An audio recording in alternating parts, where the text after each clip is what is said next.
Bismillahirrahmanirrahim. Assalamualaikum warahmatullahi wabarakatuh. Innal hamdalillah wassalatu wassalamu ala Rasulillah wa ala alihi wa sahbihi wa mawalah wala hawla wala quwwata illa billah, amma ba'd.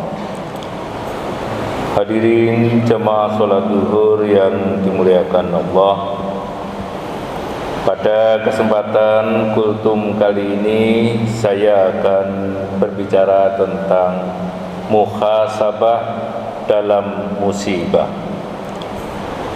Sebelumnya saya awali dulu dengan sebuah cerita.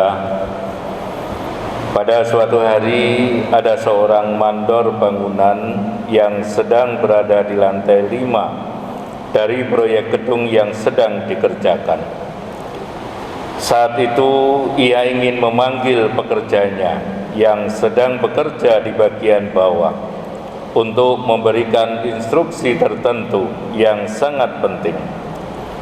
Sang mandor sudah berkali-kali berusaha memanggil, tetapi si pekerja tidak dapat mendengar panggilannya karena sedang fokus pada pekerjaannya dan juga disebabkan oleh bisingnya alat bangunan. Sang mandor terus berusaha agar si pekerja mau menoleh ke atas, tapi usahanya sia-sia. Kemudian dia mendapatkan ide bagaimana membuat pekerja itu mau menengok ke atas. Ia pun melemparkan selembar uang Rp10.000 yang jatuh tepat di sebelah pekerja.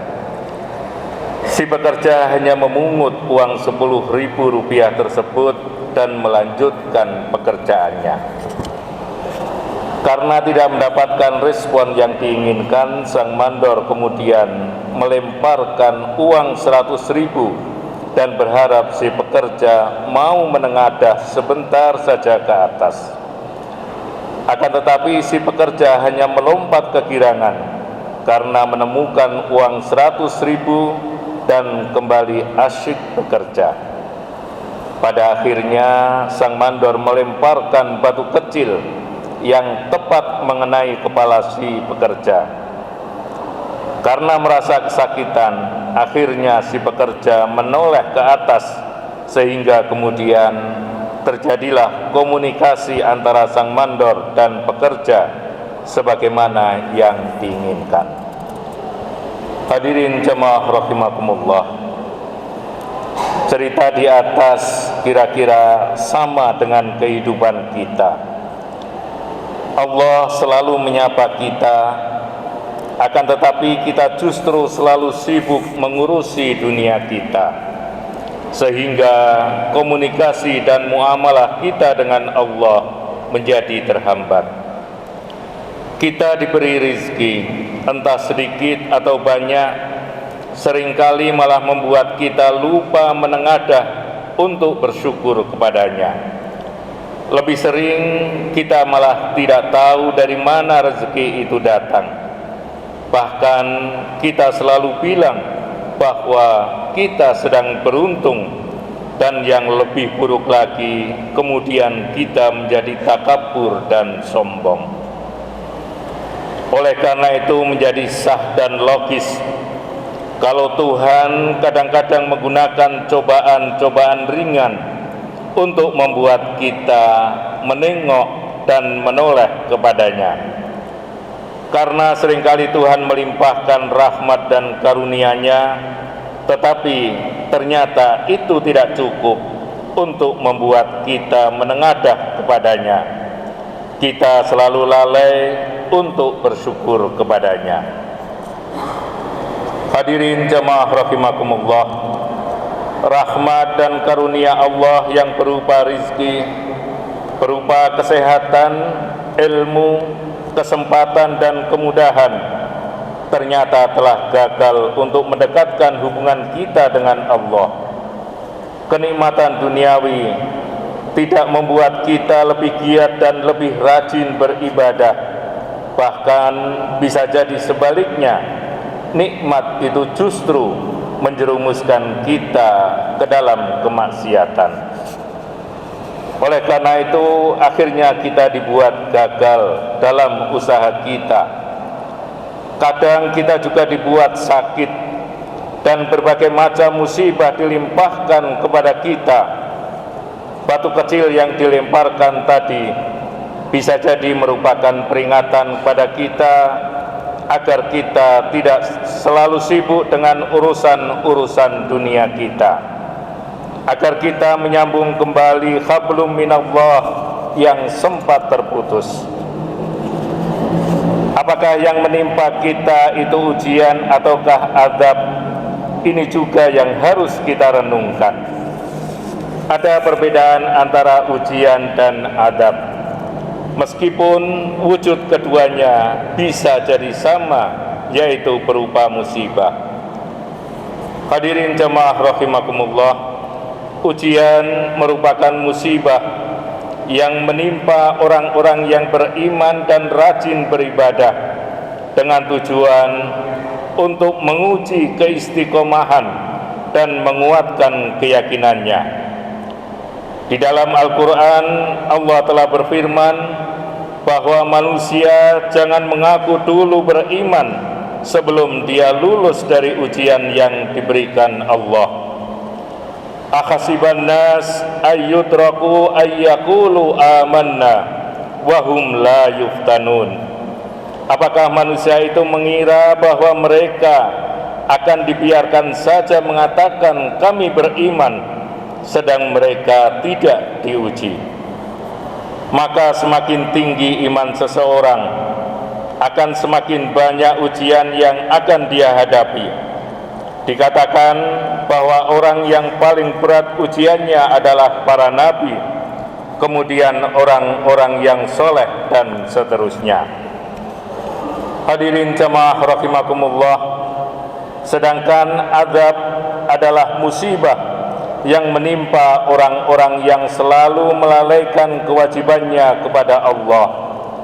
Tujuannya adalah sebagai peringatan agar yang bersangkutan itu mau bertobat, menyesali segala perbuatannya, dan kemudian kembali ke jalan Allah serta memperbaiki hubungan dengannya.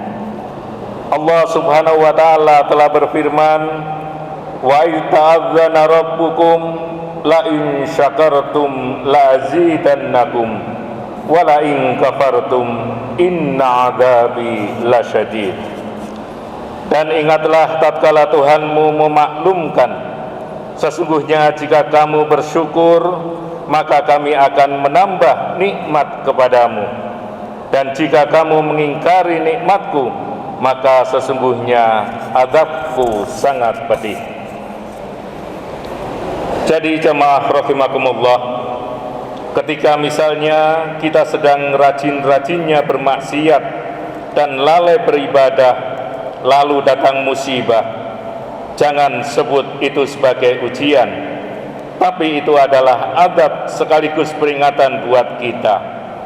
Masih untung kalau kita masih diberi kesempatan untuk hidup, karena berarti masih ada waktu untuk memperbaiki diri. Coba bayangkan bagaimana nasib kita kelak kalau karena ditimpa oleh musibah itu kemudian kita mati dan kita tidak sempat untuk bertobat. Hadirin jamaah rahimakumullah, akan tetapi baik ujian maupun azab sebetulnya sama-sama merupakan refleksi dari kasih sayang Allah pada manusia, agar senantiasa melakukan muhasabah, introspeksi diri, lebih rajin beribadah kepadanya, dan selalu beramal soleh, serta tidak pernah melupakannya. Jadi intinya adalah bagaimana kita bisa setiap saat melakukan muhasabah dan juga mawas diri. Dengan muhasabah, seorang muslim dapat mengukur apakah perbuatan yang dilakukan itu ikhlas karena Allah ataukah karena mengharapkan apresiasi ataupun pujian dari manusia atau agar ia mendapatkan keuntungan duniawi. Melalui muhasabah pula seorang muslim dapat menilai apakah perbuatannya itu telah selaras dengan hukum-hukum Allah ataukah justru ia membuat hukum sendiri untuk menjustifikasi perbuatannya. Hadirin jemaah rahimakumullah, selain muhasabah secara individual, secara kolektif kita juga semestinya melakukan muhasabah.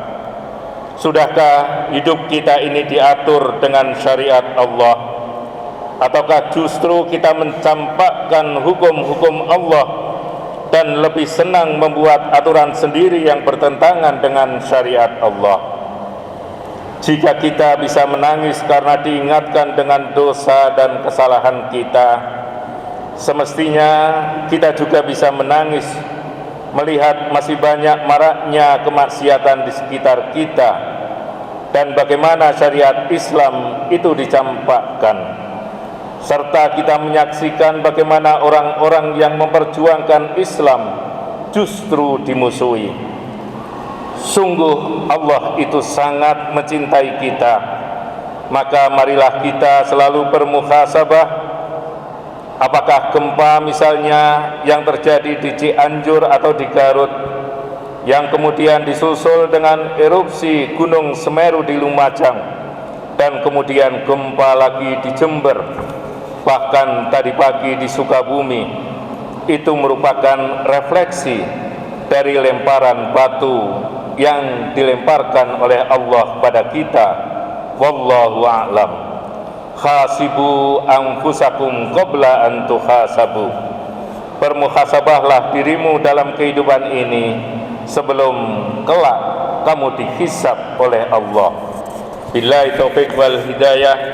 Wassalamualaikum warahmatullahi wabarakatuh.